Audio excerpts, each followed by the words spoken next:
Tujikaze, tujikaze, jikaze. Tujikaze, tujikaze, jikaze. Africa, tujikaze, tujikaze, jikaze. America, tujikaze, tujikaze, jikaze. You are listening to African Father in America podcast by Simon Javanokelo, live from Seattle, Washington, USA.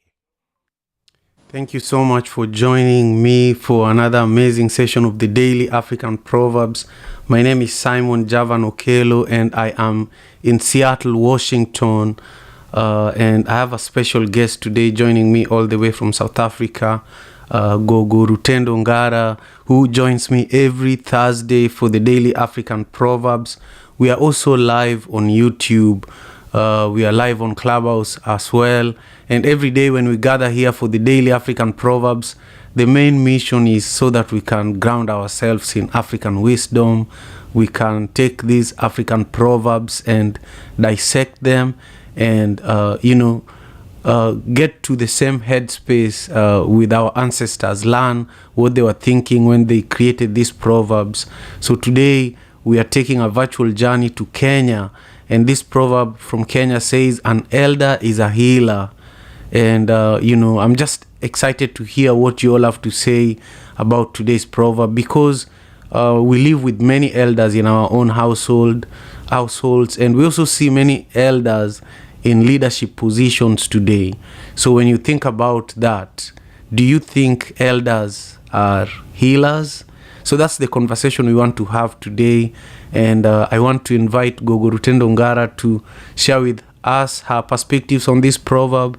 Gogo Rutendo Ngara is a gifted spiritual leader and just a wonderful, human being that I've been very privileged to know and to, spend time with every week for the Daily African Proverbs. So I'll pass you the microphone, Gogo. Feel free to share anything in introducing yourself and then share with us what comes to your mind when you hear this proverb. Thank you so much.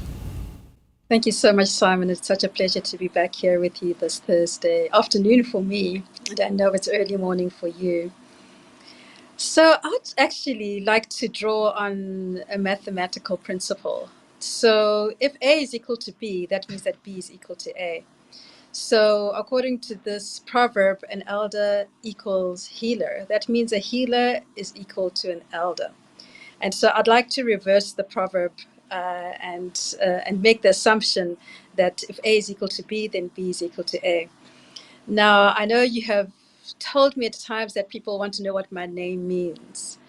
And so I'll begin with the Gogo aspect. Gogo actually means grandmother in the Nguni languages here in Southern Africa, so in Ndebele, Zulu, etc.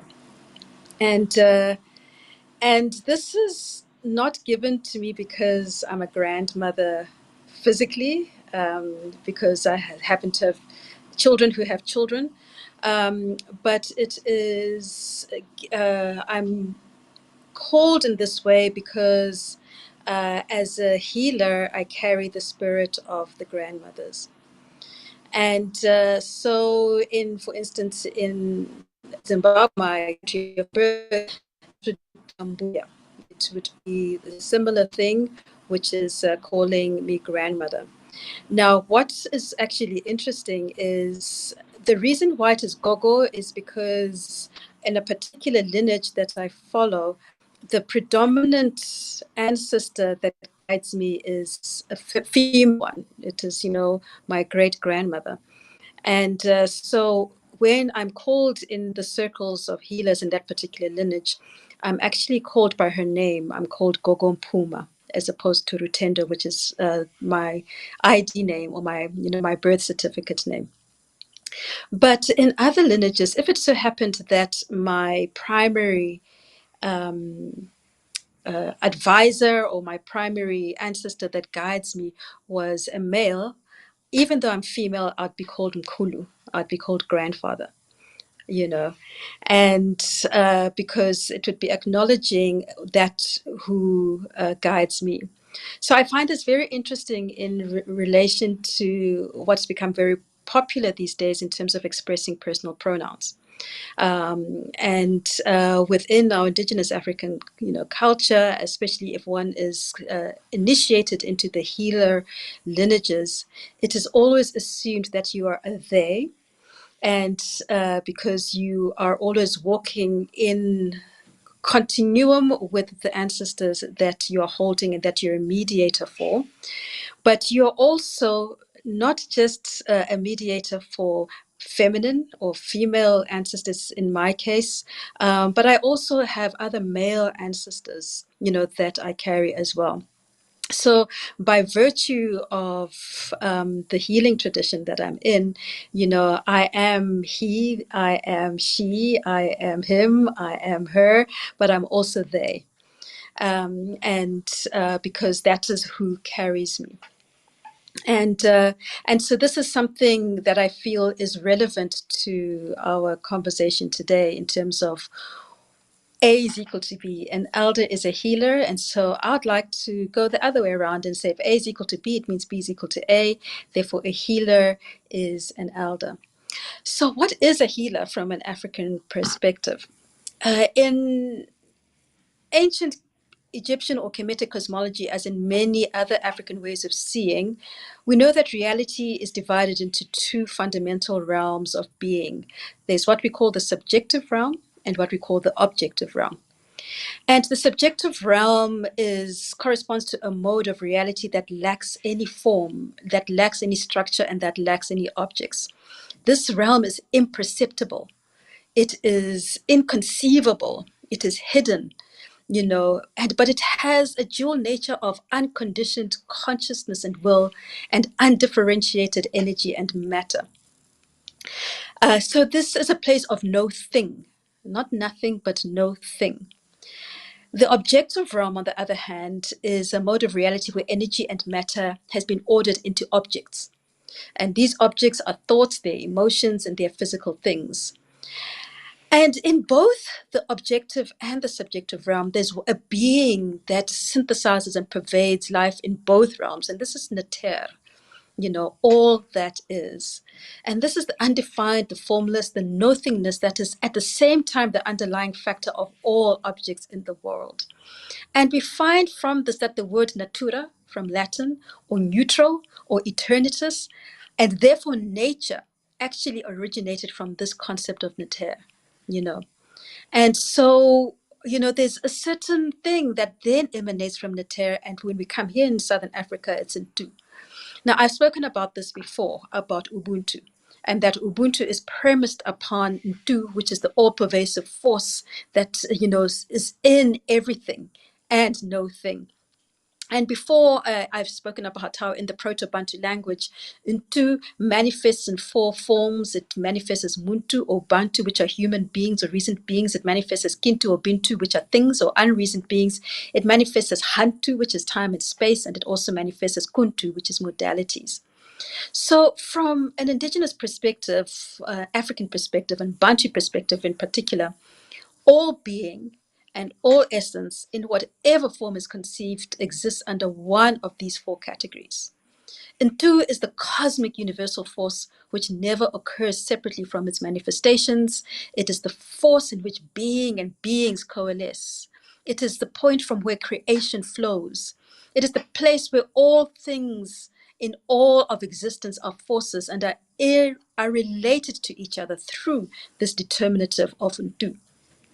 It is the basic essence that unifies the universe, and it is the essence of life. It is immanent and transcendent, and it highlights that everything is interrelated, interconnected, and interdependent, whether it is between that which is intrinsic and that which is extrinsic, or whether that which is tangible or that which is, intangible. And when we look at this, it starts to make us understand what in the West we know as systems thinking, or perhaps, issues such as balanced cosmology. And so from a Bantu perspective, when we take Ntu, the overriding focus of life is to be in harmony with all the forces of life. And harmony implies living life, not controlling or fighting life.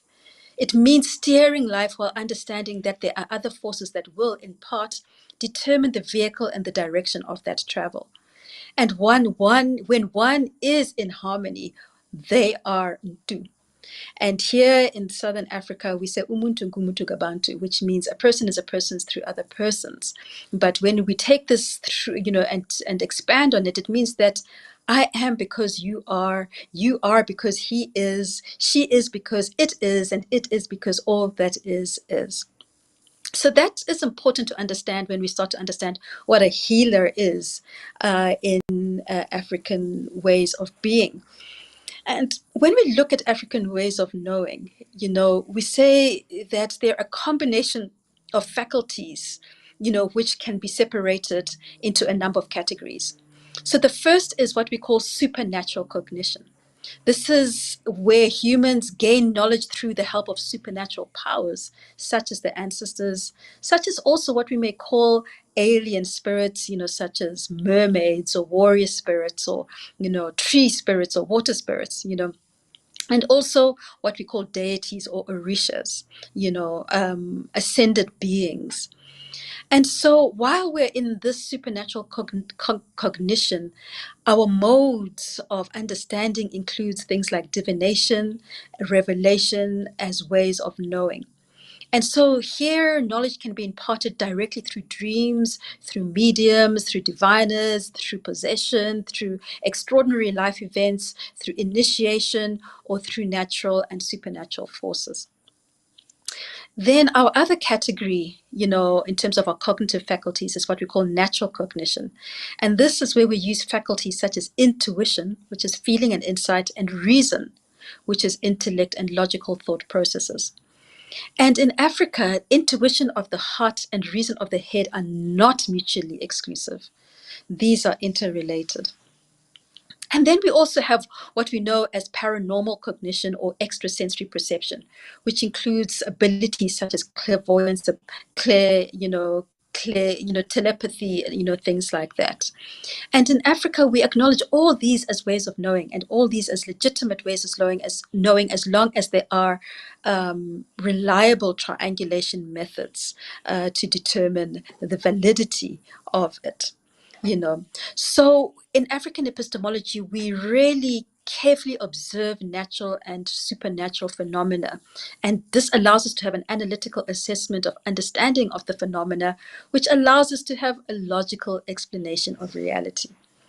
And as I've mentioned earlier, if we go to Nigeria, we have Ifa. If we go to Zimbabwe, we have Hakata. If we come here, we have what they call Ditaula.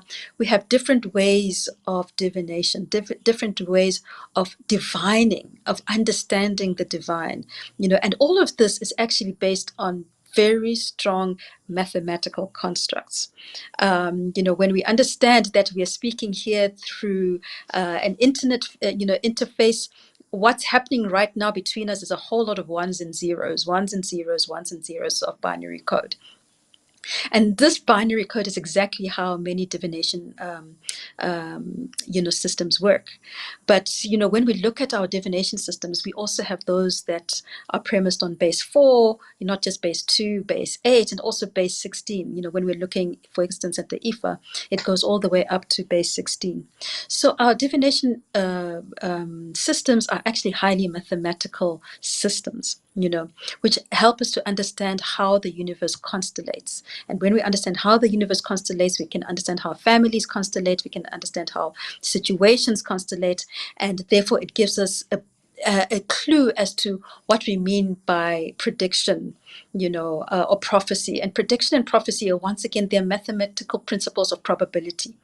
They're also mathematical principles of permutations and combinations, in order to bring about that probability, And so, when we look at divination in from an African perspective, this is what the skill of the prophets and the sages have. And in the interim, at the beginning, one uses external oracles. By the time one becomes an elder, then one becomes a sage, and then one becomes an oracle, and an oracle then becomes, an elder. And so diviners draw on a large body of knowledge during their consultations. And because of this, they're specialists, but they're also super generalists. They, in their consultations, they're looking for the physiological, they're looking for the psychological, they're looking for the medical, the social, the political, the historical, the cultural, the religious. They're looking for the relational, in everything that may contribute to any problem that is brought to them by a client. And they may use various ways of coming to a conclusion. And so divining then becomes one of our diagnostic tools as a healer, and within the African ontology, as I said, a person is more than just simply a visible, tangible body, but they are actually a personification of the past, the present, and future relations between the living dead, and those that are yet to come, or the ancestors and the descendants that are yet to come. And so when we are divining, we're looking for the causes of illness and disease. And this may come from natural causes, such as infections, germs, insects, accidents, climatic changes, pollution, but pollutants may also come about from the poisons in the environment, as we definitely have them today, but also things like extreme heat or extreme damp or psychic energy or the shadow of death. And because of this, things like angry foreign spirits, engaging in taboos or things that do not serve Ma'at, that do not serve Ubuntu, that do not serve the natural order and the divine law, may also influence illness.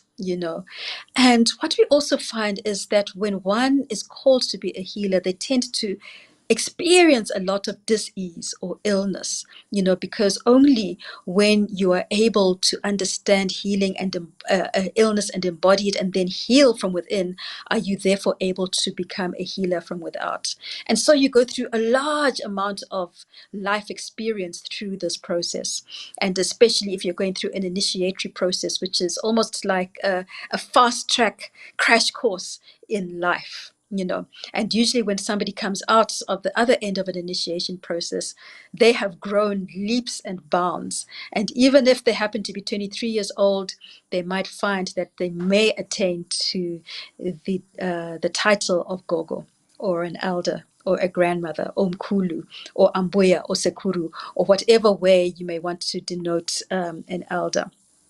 And so once you are there, you engage in diagnosis, and this is through healing, through listening, through observation, as I've spoken about, through divination, through intuition, through reason, through intellect, in order to determine a diagnosis and effect any potential treatment.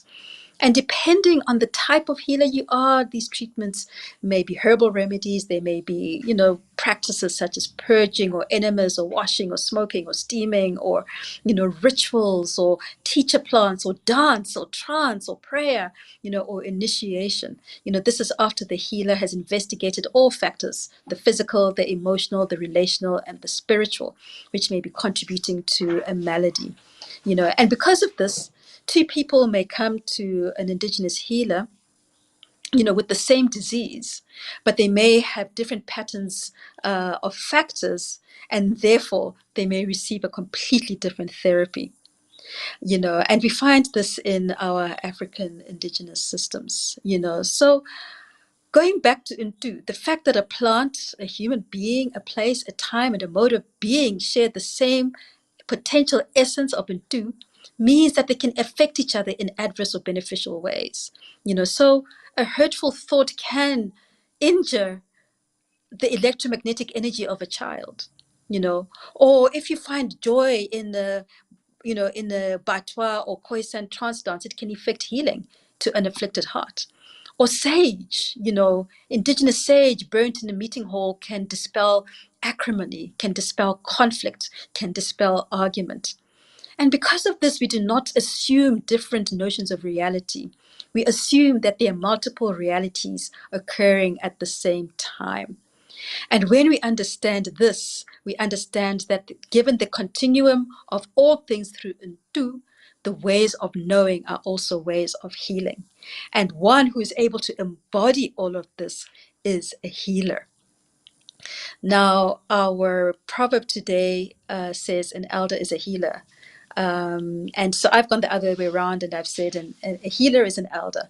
And what I've tried to do is to show what a healer engages in from an indigenous African perspective. What about an elder?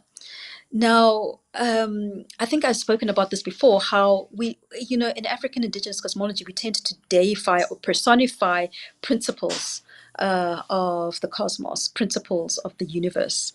And this particular principle of an elder is deified on the one hand as the principle of wisdom, but on the other hand as the principle of omnipotence. And if we go into Kemetic cosmology, she, he, because he's a he, she, has the name of Seker in the masculine form and Sekert in the feminine form. It is an androgynous being who is a she or he, a she and a he, in terms of personal pronouns. And here in the South, we know Sekert as Nomhoi. Amongst the Yoruba, they know her as Babalu Aye.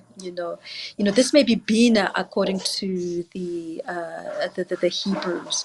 It might be Durga, it might be Shakti, or Kali or Shiva. So there are many ways of understanding who this principle is. And this principle governs destiny, but also governs adversity. And it governs the perseverance and the austerity one needs to be able to overcome adversity.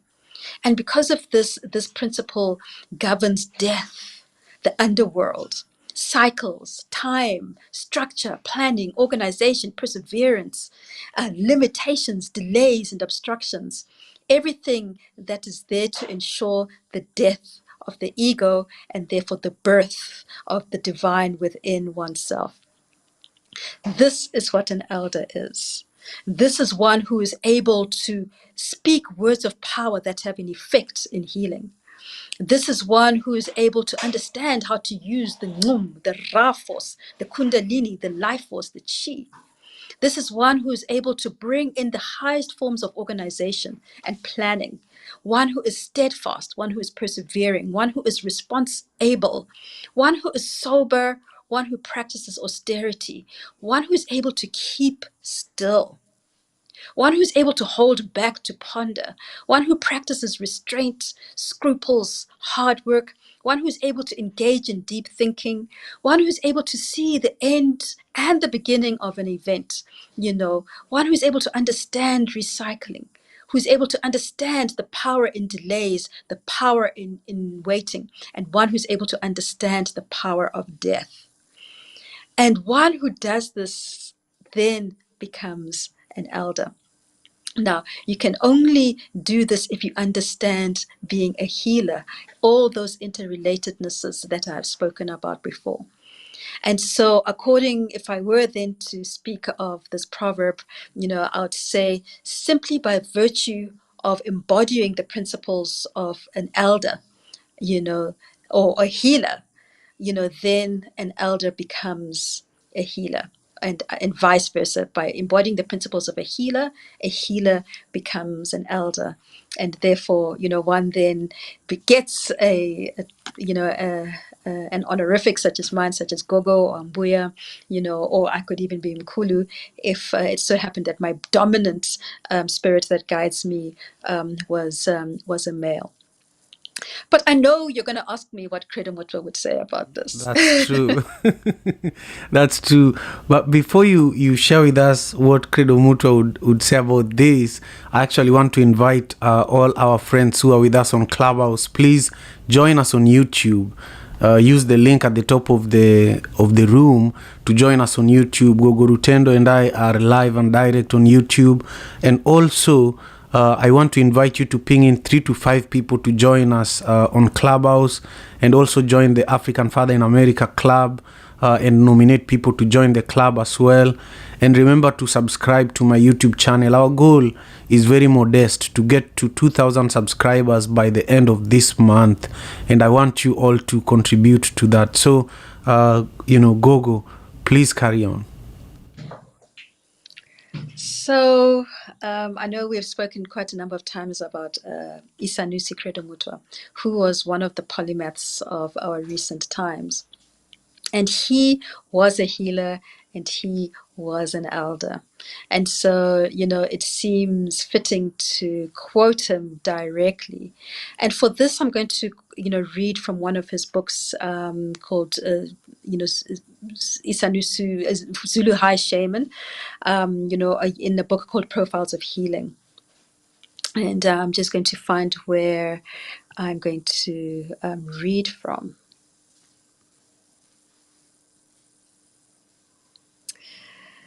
He says here, our ancestors respected and feared God. They called a child by the same name by which they called a king or sovereign. They called a woman by a name that acknowledged her role as a creator and a preserver of life. I also discovered that our people were knowledgeable in astronomy as well as astrology, and they accurately predicted solar and lunar eclipses. And I learned that our ancestors performed surgical operations. They successfully amputated injured limbs, performed cranial operations and cesareans, after which both the mother and her baby thrived. I learned astronomy from Swazi healers who said the stars were very important to the welfare of humans and animals on Earth. They taught me that all the knowledge that we humans possess comes from the stars above. They told me something that my Christian mind refused to believe, namely that there were creatures amongst the stars who sometimes visited us, bringing us knowledge. They are the ones who brought us the laws we now have. They are the ones who gave us our belief in God, and they are the ones who told us what pleases and displeases God. They taught us, said the old Swazi teachers, that a human being must be willing to lay down his life for the sake of others, for it is the way of the true child of the Almighty, that is the way of the shining child of God. Now, when you become a sangoma, a healer, a priest or a priestess, you are entering a very amazing world. You enter a gray world on the very border of reality. It is a world where the visible and the invisible come together like lovers, where the real and the unreal embrace and make love. You enter a world where human frailty and a world where you come face to face with human illnesses of various kinds. You see all the weaknesses of a human being, and you also see at the very same time the amazing strength and resilience of this creature. Sometimes you see so much illness in 1 week that you begin to feel yourself perhaps going mad. So, according to Credo Mutwa, to be a Sangoma, you have to learn various forms of healing. You are taught how to give a sick person a carefully prepared tea from many herbs. You are taught how to prepare the different teas and administer them properly. In Western medicine, a doctor will prepare a herbal brew or a medicinal brew, say a cough mixture, and he will instruct the patient to take this medicine 3 times a day. But in African medical practice, you don't give a person a herbal preparation and tell them to take it 3 or 4 times a day. African herbal medicine is taken only at specific times during the day. For example, when a person with a chronic stomach ailment is brought to you, it is your duty as a Sangoma to find out the person's star sign and their time of birth when they first saw the world. We observe a patient carefully for a number of days before we administer any herbal medicine. When you watch a patient who is moaning on the sick mat, you'll observe that there's a time during the day, in the morning or in the afternoon when the patient feels better. You will also discover that this happens every day at the same time. The great teachers know that this is the time when the patient was born. We believe that there are 2 times that are important for a human being: the time of their conception and the time of their birth. Those are the times to administer medicine to the patient. We can find those times by observing the patient's condition over a number of days, and we're told that the time when the patient begins to feel better and show signs of improvement is when the patient was either born or conceived.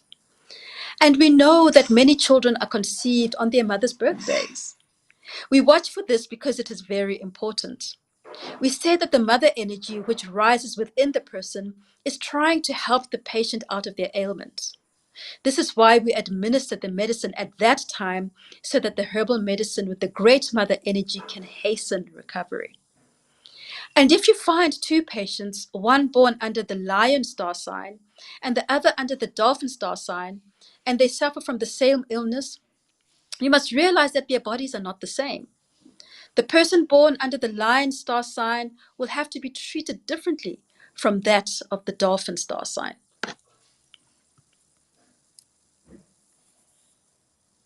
Sorry, let me just get to my reading.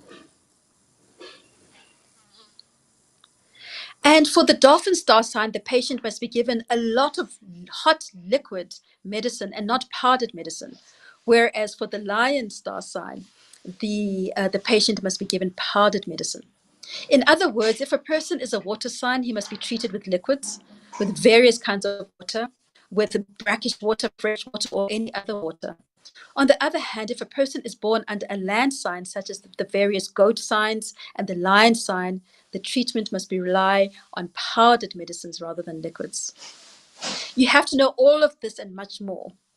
One of the methods of healing that a Sangoma must know is called the drinking the sickness. In this method, you place your hands about 1 inch above the surface of the patient's body and you run your hands up and down, shaking your fingers until you feel every one of the patient's symptoms in your own body. You absorb the patient's illness, and then, using the power of your mind, you expel the illness from your body by elimination. For example, if a patient suffers from a kidney disease, you hold your hands over the patient until you feel pain in your kidneys, then you wait until you have to urinate. And as you urinate, you think deeply about the patient's illness and visualize the patient's illness being expelled. So, as a healer, you must also be exposed to illness. This was done to me one day. After I reached the final stage of my basic initiation, I was as healthy as a horse. I was strong, I could jump, and I could run. I was being taught by Fela Pakati at that time, and he told me that such health is bad. He said that a healthy Sangoma is a bad Sangoma because if you're healthy as an elephant with the stomach full of wild fruits, you will not be able to feel any sympathy for the patient. You will lack compassion and adopt a godlike attitude over the sick people in your care. And then he goes on to speak about how he was evoked into an illness so that he could gain that sympathy and that compassion, and therefore the knowing of what illness is. He says, a Sangoma without compassion, a Sangoma without pity is a dead monster without feelings. So this is just a bit about what it means to be a healer from the perspective of Credo Mutwa. I'll just read a bit more. I was taught another amazing thing. With white medical doctors, the patient comes and tells the doctor as much possible about his symptoms. But in Africa, a patient does not tell the doctor anything about his sickness. The doctor must, with divination instruments such as the bones of divination, accurately find out the patient's problems. People also consult Sangomas because of distressing dreams or because they have lost something or someone. People may come to a Sangoma on behalf of other people. For instance, a mother will go to see a Sangoma because one of her children is in trouble. And you, the Sangoma, by throwing the bones, must tell her why she has come. So even after you graduate, even after your coming out ceremony, which tells everybody that you are now a fully fledged Sangoma, it is by no means the end of the process. Your teacher must examine you to see if you're ready to start working for the people. And in the old days when I was initiated, a Sangoma had to be initiated and still remain an initiate for a full year under the tutelage of one teacher. And after that, the Sangoma became an apprentice healer and he was allowed to heal and consult people, but under the strict supervision of the teacher. This was the stage of Uhlaba, the apprentice healer. So first you become a Twasa, which means to initiate. Then you're Uhlaba, you heal people under your teacher's supervision. And finally, you become a full Sangoma. Now you're independent, but you're still expected to keep in touch with your teacher and keep on learning over and over again. So this is what it means to be a healer, from the words of Credo Mutwa. It is an ongoing process of an initiation. And an ongoing process of initiation can only take place if the elder within you is activated, or that who is guiding you, or the elder who is guiding you, is initiated and activated enough, so that you are able to become A is equal to B, a healer who's an elder, or in other words, an elder who is a healer. Oh, Gogo. You blow my mind every time, every time when we are here together with you. And I'm very, very lucky. And a lot of the time, I don't think I deserve the amount of time that you give me, and the amount of wisdom that you pour into me, and also into our community that we've been building through this daily African proverb. So I'm just so grateful. I'm just so grateful. I want you to stay here with us. I want to listen to some of our community members, and then I want you to share your closing remarks, but wrap up everything you heard from them. And then, I also want you today to share with us how we can really, really support your work. How can we surround you and support your work? Because, you are a gem. You're such an important, part of my life. And I feel that we need to protect and preserve you, anyhow. I'll stop there, and I want to let everyone who is watching on YouTube know that this is the Daily African Proverbs. We host this conversation Monday to Friday, and we dissect African proverbs with the hopes of gaining African wisdom and going into our day just equipped with, wisdom from our ancestors.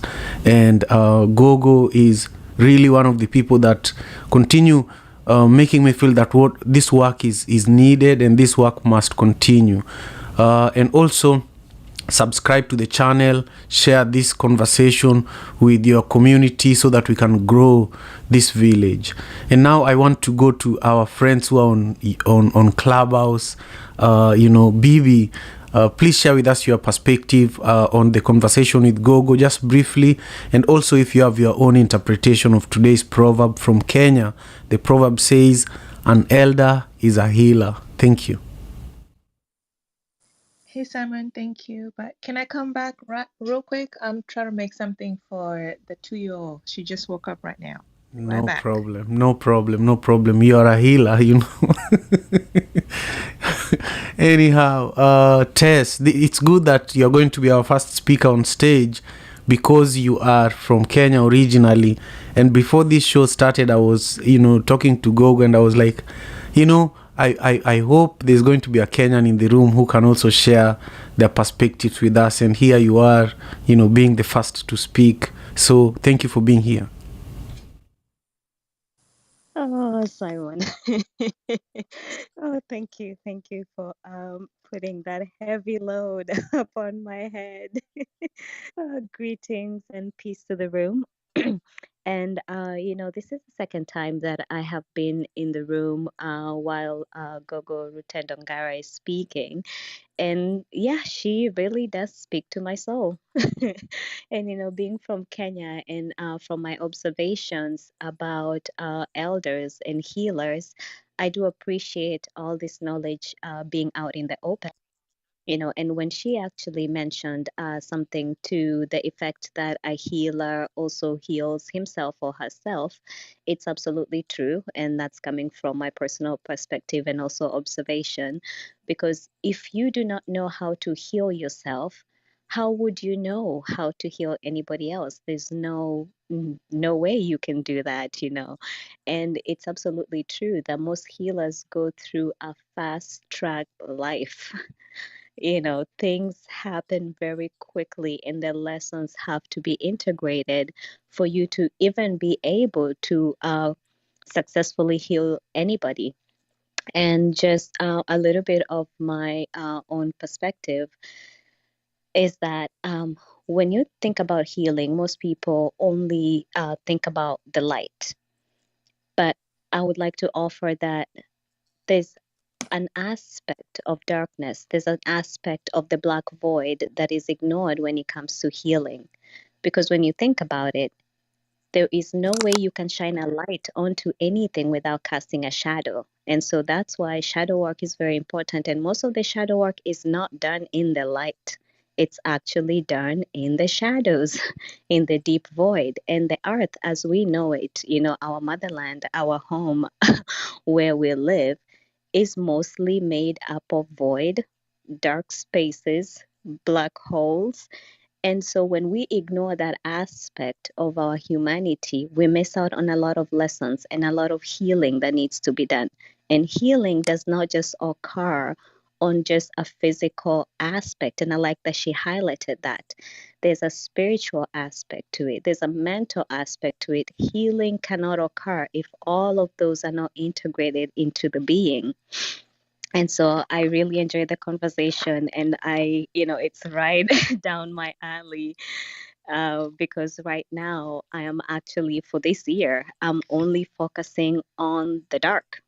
And I know that scares a lot of people, and you shouldn't, because a lot of the goddesses, as we know in mythology or in history, are actually dark goddesses. When she mentioned Kalima, Durga, Sekhmet, all of them are classified as dark goddesses. But when you read about their lifestyle, when you read about how they bring about healing, they also come with a certain element of chaos or destruction. Case in point, when you just look at humanity as it is, or let's just take farming, there has to be some form of destruction, like sugarcane. You kind of have to burn the farm to be able to get all the nutrients that you need for the next planting season. So even in illness, even in healing, there has to be a destruction of something for something new to be born. And when we walk the middle path, the path of accepting the duality or the dual nature of the earth as we know it, that's where true healing comes from, not just from the light. My name is Tess from Kenya, and I hope that sheds some light onto this conversation and the added value. Thank you very much. Peace to the room. Thank you so much, Tess. You're just so gifted, and I can't add much. We'll let Gogo share later on when she's just giving comments to everyone's nuggets of wisdom. And I want to check in with Bibi. Bibi, do you feel ready, or should I go to Johnny? Okay, Bibi, carry on. And Uganda and Kenya used to be one little village, so we'll pretend that you're Kenyan too, Bibi. No, Uganda is actually a town. It's a city in Kenya. Right, because I was listening to some historical facts recently, actually, and I learned that even Nakuru, which is almost in the middle of Kenya, was part of Uganda, So, yes, Bibi, hi, Kenyan. Bring back our Uganda. Let's all be together. That's amazing. It's like you seriously learn new things every day. And Tess, after you spoke today, I just want to say that I knew you were weird, so I guess that's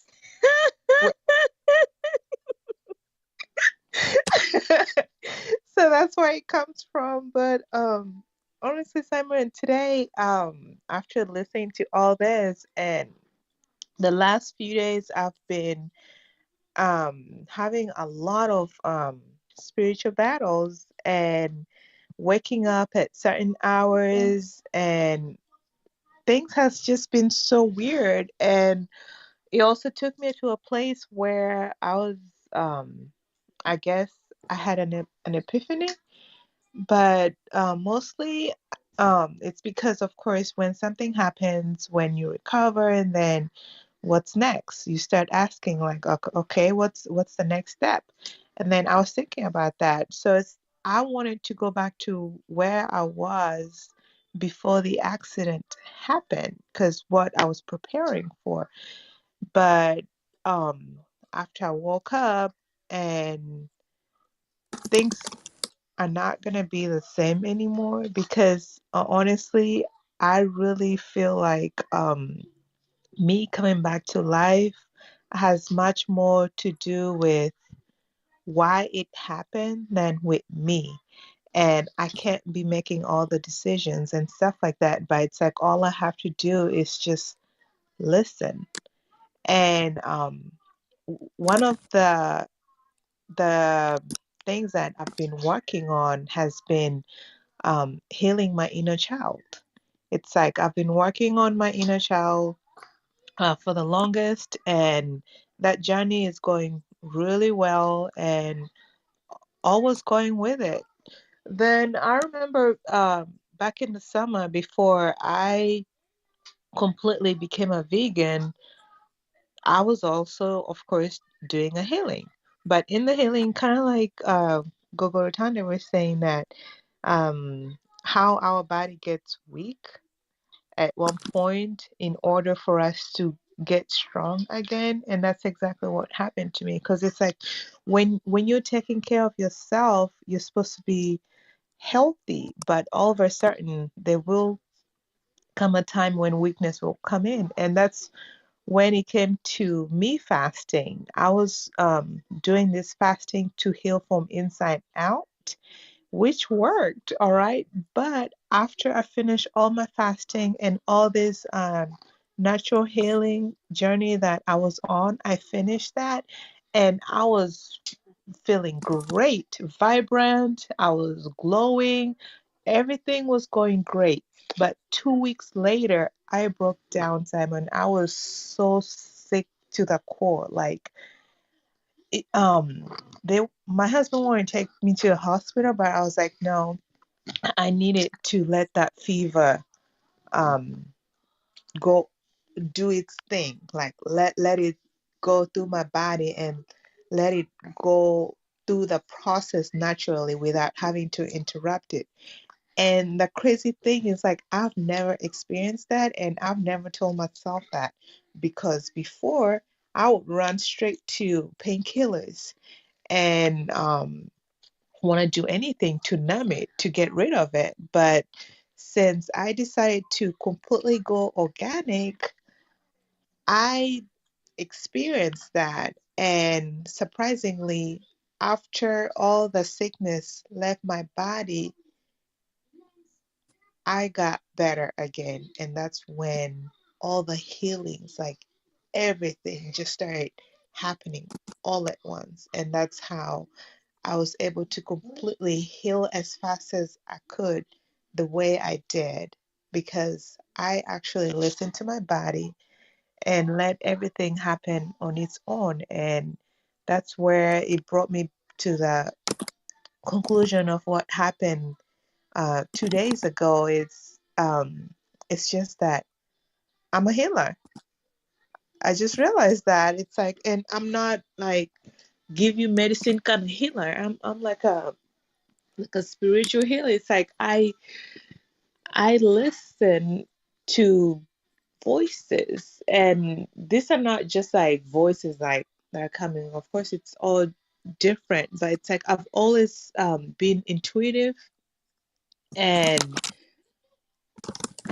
I guess it's finally amplified now because I feel like are more amplified now after the accident than they were before the accident. So this is really nice. I'm liking it, and I'm so gonna try to learn as much as I can about it. And when my auntie does come back from Africa and brings me the books that I asked for, I'm definitely gonna go look into it and try to study more into this because these are things that are becoming extinct and we need them back. So thank you for being here, Rotando. Yeah, thank you, Bibi. Thank you so much, Bibi. You know, just in you sharing, I've been traveling so many places and just thinking of how much we are all healers. Just like Gogo was explaining, if an elder is a healer, then a healer is an elder. So let's hear from Johnny, my brother Johnny. Share with us your perspectives, please. Peace, Brother Simon. Thank to you again for holding this space as always. Um, and thanks for Sister Gogo for sharing that piece because it definitely gave another meaning to the proverb for me when she said an elder is a healer, so a healer is an elder. And Brother Simon, you are a healer and you are an elder. Thank you for creating space for me yesterday. I mean, what you did for me to allow me to be able to clear space in my heart, brother, I could never thank you enough. My interpretation of today's proverb, a healer is an elder, I had went straight to a quote from Plutarch, and it's a quote that says, "A healer of others, himself diseased," and that was just the perfect sentiment. So thank you, brother Simon, for creating the space to allow some healing for me, and thank you, Sister Gogo, for sharing that piece because that was phenomenal and made my day. Sister Tess, thank you for your sentiments on the dualities of life and about where the darkness is where we must grow. It's one they tried to plant us in the darkness, but we were seeds, so we grew and sprouted. Thank you again, Brother Simon, as always, and I love you, brother. Love you too, Johnny. Love you too. Love you too. This conversation reminds me so much about my mother.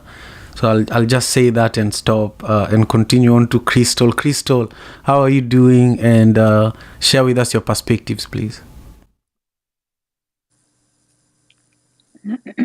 This has been I've really enjoyed everyone's shares, and I've been sitting with some of the practices of the healer that Gogo was speaking to. I'm sitting with that with the studying of their birth, but as far as the healer having to expose themselves to sickness to heal, that resonated with me because as a lot of um, older practices are becoming more co-opted and commercialized for aesthetic here in the States, um, there's this love and light thing with healers that I hope that those who are truly dedicated to the work can see through, because there's a lot of misinformation in Western culture as far as what healers actually are. And even the concept within medicine of killing a virus, language, the words mean things. And that's what I thought of when Gogo was speaking in healing. Viruses don't die, um, they take on a new mission within the body to heal. That information, that conscious cell, that virus cell, uh, becomes a part of the information needed to protect the body for immunity. So, how do we transform wellness or the perception of sickness into a way that we need to aid in wellness? Because everything is cohesive and nothing actually ever dies. Um, I really, I within my own practice and journey to continue to challenge myself in healing, in healing myself and others, I don't take much consideration into the natal chart, but I think that is something to consider because there are so much that's tied to astrology that I'm still learning. So I thank you, Gogo and Simon, for that information. And as far as the proverb, an elder is a healer, um, I think of how we all have that capacity to be that healer, to be that elder, as long as we are relatively conscious. You know, some of us move through our entire lives and never become aware of our capacity. Um, so that piece for me is important, the awareness, and what we have the capacity to be. And yeah, I'll pause there. Thank you so much. As always, great room, thought-provoking rooms from you, Simon. Thank you. Thank you so much, Crystal. I hope you're doing well. It's just wonderful to hear your voice and your contribution. Hey, Kay, how are you doing? And what are your thoughts about today's proverb and conversation with Gogo Rutendo Ngara? Hey Simon, thank you guys so much for hosting the space. I've been actually quite struggling with this one, but it really cleared up, when you guys said that a healer is an elder. Sorry, yeah, basically, yeah, healer and is shit. A healer he's an elder, and an elder is a healer, right?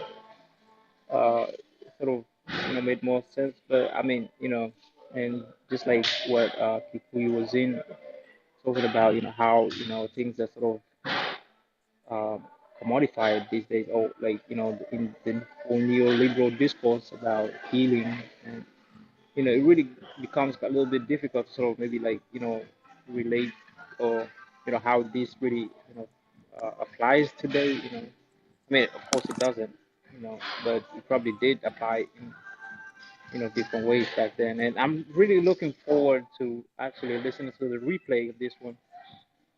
'Cause I feel like I missed out on a lot uh, when the person was reading that stuff, that piece. Uh, but also, it was really nice to hear from Beeb and Tess. Um, so maybe the only thing I can do right now is just to say thank you, because I don't really feel like I have too much to contribute, apart from being thankful. And also want to say to Johnny that I really feel for you, man. And I'm sending you greetings. Um, yeah, that's it. Thank you so much. Thank you very much, Kay. I appreciate your contributions. Hey, Fred, how are you? And what are your thoughts on today's proverb? I'm good, and hopefully everyone is doing well. And well, I know they're doing well because I'm hearing all this energy in the room. Um, Sister Gogo, that was beautiful what you was reading earlier. It was it was hitting to my soul on that. Uh, Tess, it was something that you said that I don't realize. I don't know if you realize you gave the definition of health. I look at the word health as an element of care. I'm coming from this on a spiritual sense, or outside of the physical aspect that I've been hearing. And I also look at the definition of health as to make well, hence build purpose, learning, teaching. And I'm coming with memories as a child. I listened to the elders. I don't know why I picked it up because a lot of people don't. Um, and I'm looking at the word well. My elders, my aunts, my father figures or whatever would tell me. My father actually died when I was 10, so I guess they gave me an element to listen. I needed guidance. So as the elders would tell me something, and let's say I would listen to the lesson, but I would still do this certain thing. They'll say, "Hey, well, don't do this." As a young child, you go ahead and do it. You might hurt yourself, bump your head, and whatever. And when you realized, okay, you bumped your head and you were told not to, I would go back to the elder. So, well, elder, um, I did this and you were right. And they would turn around and say, well, whatever you learned a lesson and you confirmed what they said, they always ended up, well, they confirmed it. I didn't have to go through it again.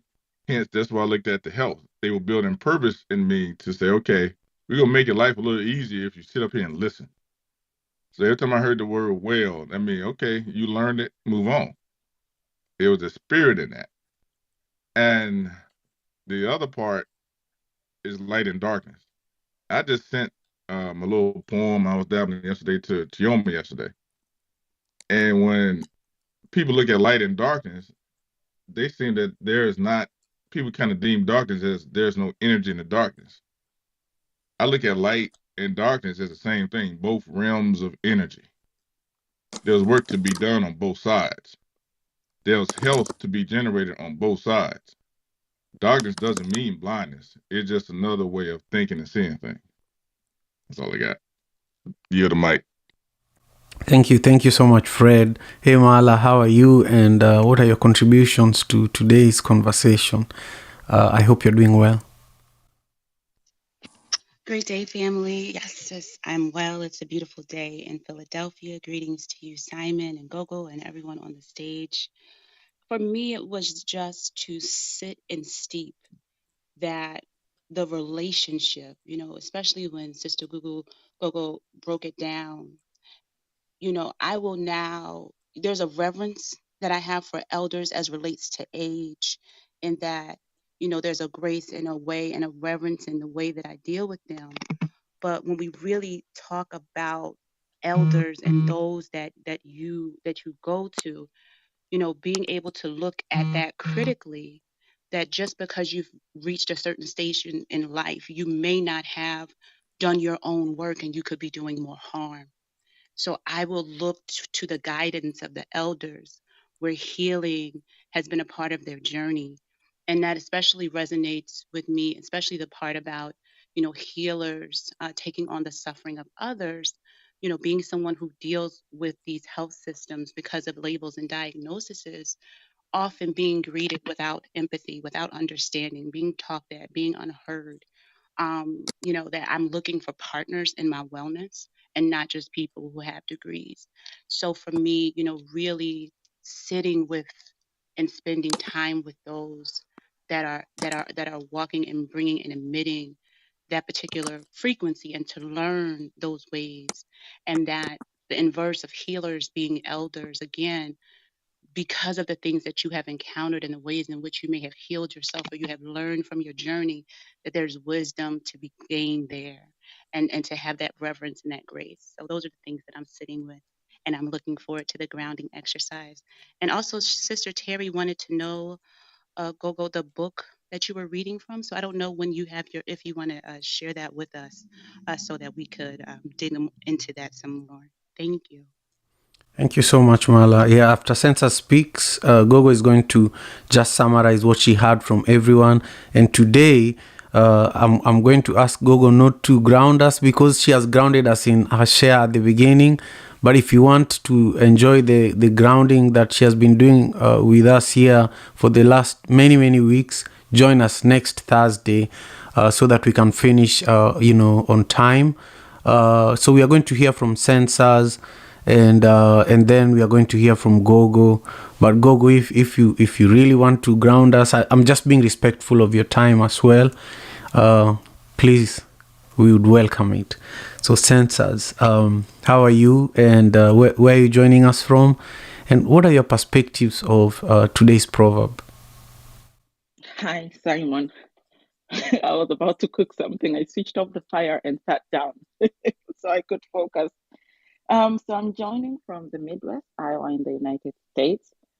And Gogo, thank you, Tinate, Dolibua, in all the words for your explanation today. I was so drawn to it. Um, I come from culture where the elders have such a powerful space in our lives, so powerful. And usually when we'd be in South Sudan, we'll go to the village, you know. And the last time I was able to do that, I went to my mother's village where they were finishing things to do with discussions on when she got married, when her mother was married, a lot of other stuff, as well as slaughtering, the clearing of blood, and calling for healing, and calling to bring back our uncle who had gone to Cameroon and we never saw him. And he did return in the most weirdest ways. But whenever they would speak, there was always power in them. And it's as if we are going to a pilgrimage when we go and see them. I don't know how to explain it, but nothing mattered when I would be next to them. And, we could be sitting on the floor, put a mat down and just listen. And they would take their time to think, and, if they might be forgetting your name, they would look at you and then it will come back. And they always have their words that I feel are still very powerful in our lives and in my life. From my father's family, there were rainmakers in the past, and that was supposedly stopped. But I know that energy continues in further generations. And I remember growing up for some reason, the elders will always call me to do something for them. I don't know why.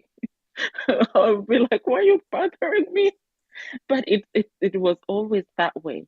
And one day my cousin just said, you have in you something that is going to help lead and change in this family. And this is, I am like 10 and I'm thinking, why are you even telling me things like that? I'm only 10 years old.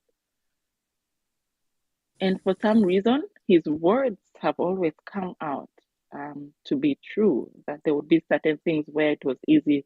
I could actually mediate between the elders and the younger generation. Um, and sometimes I try and fight it. You know, Western psychology, medicine said when you're empathetic or you're able to feel things, it's because you're wounded. But sometimes I wonder if that's really the case when I know that there is some kind of line that connects me to them. And as such, the things they would say, I am able to understand it and sometimes even speak as if they are speaking it to me or through me. So I just want to say thank you. And yes, when we are in these Western technologies, we find that struggle. You know, as Bibi said, that she decided to stay and try and heal herself through that fever she was getting. I find myself constantly going to make herbal remedies before I take Western medication. And I don't know why it just happened so that my mother has taught me all the different herbs and we have books on them. And so I would be like, oh, you have this? All right, I'm going to make this type of porridge, or I'm going to make this type of tea, or I'm going to bath you in this. Thank you for solidifying that and making us understand that what we have is important and powerful, that we must not disturb it because we think it's not as scientific as what is considered scientific in the modern world.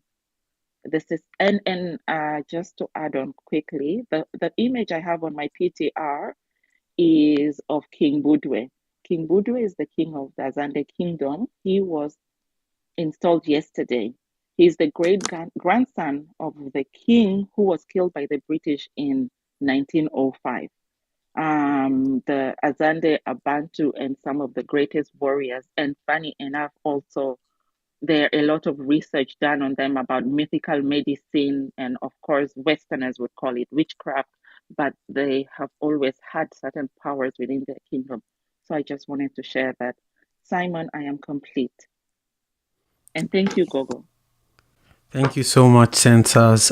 And to everyone who is watching on YouTube, welcome. This is the Daily African Proverbs. We do this Monday to Friday, 6 a.m. Pacific Standard Time. And I encourage you to subscribe to the channel, push the thumbs up button so that YouTube notifies you next time when we are live. And to everybody on Clubhouse, thank you for being here with us until now. If you are new to the Daily African Proverbs, I urge you to follow the African Father in America Club and nominate to your community members 3 to 5 people to also be a part of this amazing community. And now I'm going to pass it on to Gogo Rutendo Ngara, who is our special guest. And Gogo, feel free to share with us, your closing remarks in regards to what you heard and also how we can all support your work. But if you have a little bit more time and you want to ground us, we would really, really appreciate it. Thank you so much, Simon. I just wanted to follow in from Tess and Bibi and say, you know what, I'm also Kenyan by default. And if you Google, you'll find Ngara district in Kenya. So by virtue of the fact that you'll find Ngaras and even districts, I'm also Kenyan, but I'm from all over Africa, as we all are. We're all interrelated, interdependent, and interconnected. And, I just loved what our sister Tess, spoke about, about the importance of embracing the darkness. And she said she was shedding light, but she actually shed some darkness, which is beautiful, because we know how darkness has been demonized, it has been bastardized, it has been invalidated, it has been illegitimized.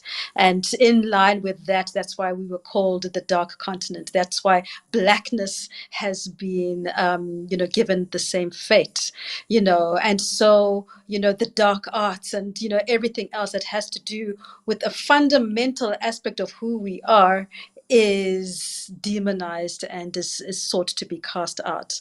Now, I mean, if we were absolutely intelligent beings and wise beings, notice, that, for the most part, we have in the span of a year cycle, we have equal amount of light and equal amount of darkness.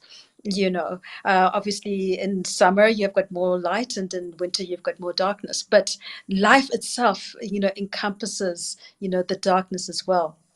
And when Sister Tess spoke about casting of the shadows and the importance of that, it's really interesting that here in Southern Africa there are no ceremonies that are ever done at midday. If it is 12 o'clock midday, you don't do ceremonies. A couple of weeks ago, I was, having a ceremony for my late mother, and we were told, that at midday there would be no ceremony. We had to wait at least until 2 o'clock. And what happens at midday? There are no shadows. That is when your shadow, when the sun is at its highest point, and there is no shadow left. However, the very same principle, Kali, Durga, Sekret, they are strongest at midnight. That is when the hour of Sekret comes into being. And that is the time of infinite power. That is the time of, infinite potential. That is the time of omnipotence.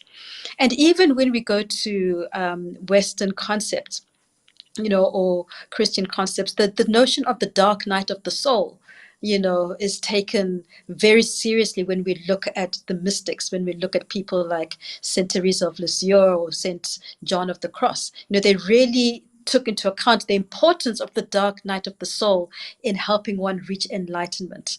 And of course, there's no way you'd ever know light were it not for darkness. A candle has far more potency in the darkness than it has in the light, and this is why it's really important that we embrace the darkness, as our sister Tess said, because it is a complementarity of who we are. And of course we are told that in the absence of what you're not, what you are is not. So if we're negating a whole aspect of nature, of neter, then we are moving around as half beings. And half beings, if we go to a province here in South Africa, these are beings that are not necessarily true beings, because there's an aspect of them who is removed from reality. And so, by negating darkness, we negate an aspect of who we are. And, Sister Bibi, spoke about, this incredible challenge. She spoke about, the accident. She spoke about this incredible, illness that she allowed to go through, and I feel, she spoke to what we know as a healing crisis.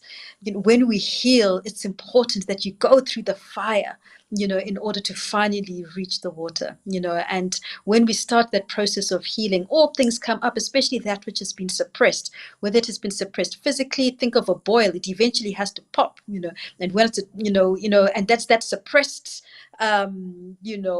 illness and those suppressed pathogens, which are attacked by your white blood cells, eventually, that pressure comes into such a point that, it has to pop. But that popping, that explosion is the healing, because that's when you're releasing, all the rot, and you're releasing all the illness. So illness, I think, has been, apart from darkness, illness has also been demonized and bastardized and illegitimized and invalidated and marginalized and disempowered. And yet illness is an incredible teacher.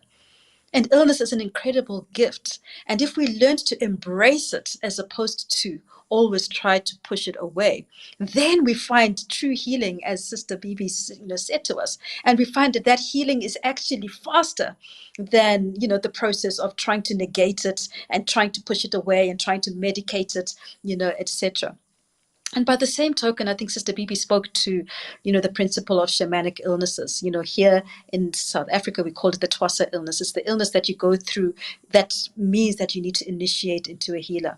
And usually, when people go through a Twasa illness, they find that you may take them to any form of Western medicine and nothing will work. So somebody may have a stroke, physical stroke symptoms, but there'll be nothing that will show on an MRI. There will be nothing that will show on an EEG that confirms, a stroke, and yet they'll have the very physical symptoms of stroke. And it is only when certain rituals are done and certain healing processes are done, and when they are able to initiate themselves into becoming into alignment, with themselves, alignment with community, alignment with the ancestors, alignment with the environment, then they find, and it's usually miraculous that those very real symptoms of illness then disappear. So shamanic illness is also, something that's really important. I'd really, really love to just express my utter gratitude to our brothers, on the call today, who really showed, who brought me a lot of healing in showing vulnerability and the courage to show vulnerability, because that vulnerability is something that's also pushed away. And yet that vulnerability is the aspect of the feminine, is the aspect that allows healing, because vulnerability is receptivity, and receptivity is the principle of the divine mother, and receptivity is the principle of the divine healer as well. So I just really want to give gratitude to our brothers, for expressing that courage, and the vulnerability as well. And I'd also just like to speak to what about the neoliberal discourse and the commodification and things like that. When we look at the language of Western medicine, it is very violent in nature. So I think Crystal alluded to this as well. It is always seeking to other. So we're othering the illness. We're fighting. It's always a fight against, a virus. A fight against the scourge. It's a battle. It is, everything is always violent in nature.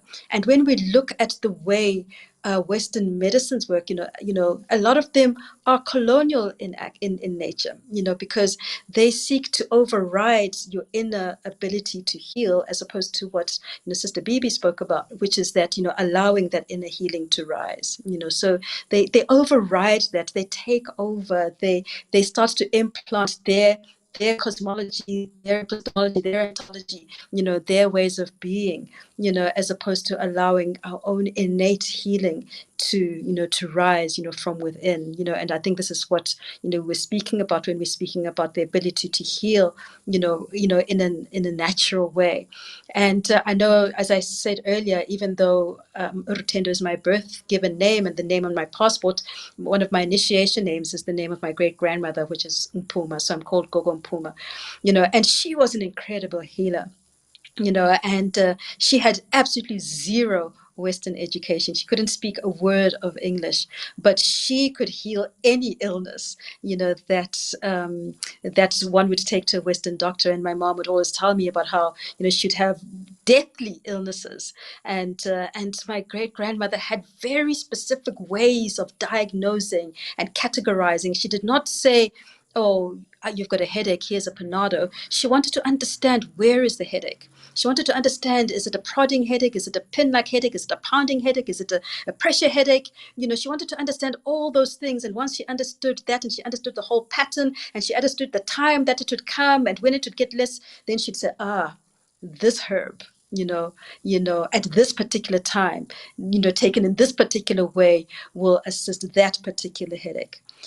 as opposed to kind of a blanket suppression of your neural system, which is basically what a Panado does. It doesn't actually heal the headache. It actually just suppresses, your neural responses. So, so this is, I think, what we learn how to, when we speak about, healing from an African perspective.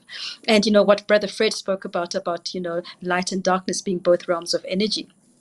Darkness is infinite potential, and if we bring it into physics, then light is the kinetic of that potential, and both of them need the other, just like light, needs darkness.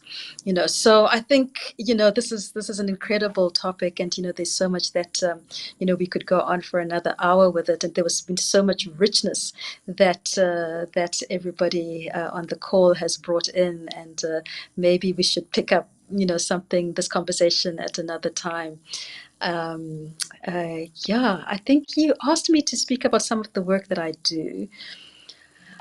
So I And Gogo, there's something I noticed. You didn't take any notes, and you remembered everything that every person said. So I also want us to talk about how you are able to remember all this. I think that's a conversation we should consider too. Absolutely. I love elephants, and so I loved it there at the time when we had a proverb on elephants, because they are the keepers of memory. So taking on the elephantine spirit is wonderful. What do I do? So I think, I belong to a network of networks, and we like to think ourselves as being in an unbounded organizing framework, where we're not bound by a single organization, but we are almost like Venn diagrams of intersectionalities between different organizing principles, like organs in the body that make the whole the body. But one of those networks is called Ancient Wisdom Africa, and we also have Ancient Wisdom Foundation. And within Ancient Wisdom Africa, we seek to find, to draw on the ancient wisdoms of the world, but rooting them in the motherland, rooting them in the cradle of life, rooting them in the cradle of humanity in the most experiential ways possible.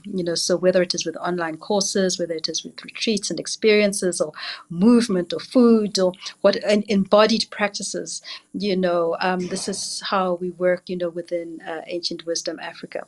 We also have a non-profit aspect which supports communities that are engaged with Indigenous knowledge systems. So we support custodians of Indigenous knowledge, especially the dying out knowledges, like, for instance, the Batwa, or the Bushmen, or the Khoisan, the First Nations people of Southern Africa, our oldest ancestors. For instance, one of the communities, there are less than 1,000 of that, that clan that is in existence today. So they're becoming extinct. And apart from becoming extinct, their knowledge is fast becoming extinct as well. And, when we speak about the Batwa, they have been marginalized by everybody, not just by the West, but also by the Bantu. They've been pushed out, and where we find them here in Southern Africa is they were pushed out eventually from all, the lush, all the fertile arable lands, from the mountains, from the oceans. They were pushed into the desert, and this is where we find them today, in really, really acrid conditions. And so part of our work, in Ancient Wisdom Foundation, is supporting such communities, especially in the deserts that are on the border of the Kalahari Desert, that borders South Africa, Botswana, and Namibia. And also seeking to retain and preserve and protect as much of that knowledge as possible. And but also other, elders, in other areas, and especially those who are custodians to sacred sites, because sacred sites are really important. They're the organs of the earth. And I remember once being with an elder, as we've said, we love elders in a Tonga, the Tonga people, and the Tonga people are also some of the oldest ancestors in Africa, who are custodians of the Zambezi River in the bordering Zambia and Zimbabwe. And at the time, there was great political upheaval in Zimbabwe, and the whole country was on a lockdown. It was on a shutdown, political shutdown. And I sat with this elder out in the most remote areas, and I asked him why. Why is there turmoil in the country? And he said to me, it is because the elephants no longer walk past to give us the messages, and because the sacred sites have been fenced and we can no longer do our rituals. And so sacred sites, and when we look at the Amazon and how the forests are being, pushed down, when we look at, how, for mining and, the deforestation and all those that happen, there's so much that's needed in order to protect the sacred sites, because they actually keep economics intact. They keep our education systems intact. They keep our health intact. They keep the whole system intact. So part of our work is also the protection of sacred sites themselves, as well as the custodians, of those sacred sites. I'm also chairperson of the Credo Mutwa Foundation, which is a foundation that is dedicated to the legacy of, this great Sanusi polymath that I often quote, and, he was an incredible polymath, as we've said. And so part of what we do is how to unpack the institution that he was in order to bring his knowledge, and his foresight, because he was far ahead of his times. And so he was often misunderstood and vilified, and see how everything that he predicted and he saw and he left for us in the various mediums can inform the crises that we're in today. So we're really looking into how does ancient wisdom, transform today in order to create a better future for tomorrow. There's another organization called Earthrise Collective, where we convene, indigenous elders from all around the world, where we're really looking for the synergy points, between indigenous knowledge and ancient wisdom, between rites of passage, between sacred sites, around the world, in order to create a paradigm, of drawing from the ancients, using the principle of Sankofa, drawing from the ancients to feed the present in order to inform a future. And what Credo Mutwa tells us is that the future can be changed. It can be changed, but in order to change it, we need to work now, and create that interrelated web between the past, the present, and the future. So there is a lot of work that does need support in terms of, the communities and the greater work we do. And that's in a nutshell part of the work that I do. I feel that that's the grounding for today. Just, you do so much. Many times people ask me, people email me, Simon, you're doing so much. I don't know how you're doing it. And just listening to everything you shared with us, it's incredible. And I've taken notes about ideas of how personally, through some of the things I do, I see synergy and I see how we can collaborate. But also, if you're watching this, if you're listening, you all know that Gogo has been here with us for months. Every Thursday, she has been contributing and really grounding us in African wisdom. And really, I can't describe it. You need to listen to the Thursday episodes of the African Father in America podcast, or watch, the videos that we've recorded on Thursdays, and just learn. But I feel that this is an opportunity for us to also take it a little further and be more involved. So send me a message and let me know if you want to be involved with any of the work that Gogo is doing. This kind of work involves as simple things as, helping with social media management, to helping with organizing some of the retreats, to even doing more, but some of it could even include strengthening this Thursday session so that, from this, we can grow everything else. So with that, Gogo, I feel that you've grounded us already, but I want you to have the last word. Well, my last word would be that, through ancient wisdom, embodying it into the present, we have the power and the potential to transform the future. Thank you, Gogo. Thank you. You know, I'm just grateful, and to everyone who is with us on Clubhouse, I'm just grateful to each and every one of you. Remember to follow the African Father in America Club. Nominate 3 to 5 people to join the club today, even if you are already a member of the club. And also, if you're watching on YouTube, please subscribe to the channel. Help me get to 2,000 subscribers by the end of this month, and we'll continue building it, because you all know how precious this space has become to all of us, and we have to build it up, we have to grow it, so that we can sustain it. So with that, thank you again, Gogo, and thank you all. Have a beautiful day. Take good care of yourselves. Peace and love. African Father in America. Tujikaze, tujikaze, jikaze. Tujikaze, tujikaze, jikaze. Africa, tujikaze, tujikaze, jikaze. America. Tujikaze, tujikaze, jikaze. You are listening to African Father in America podcast by Simon Javan Okello, live from Seattle, Washington,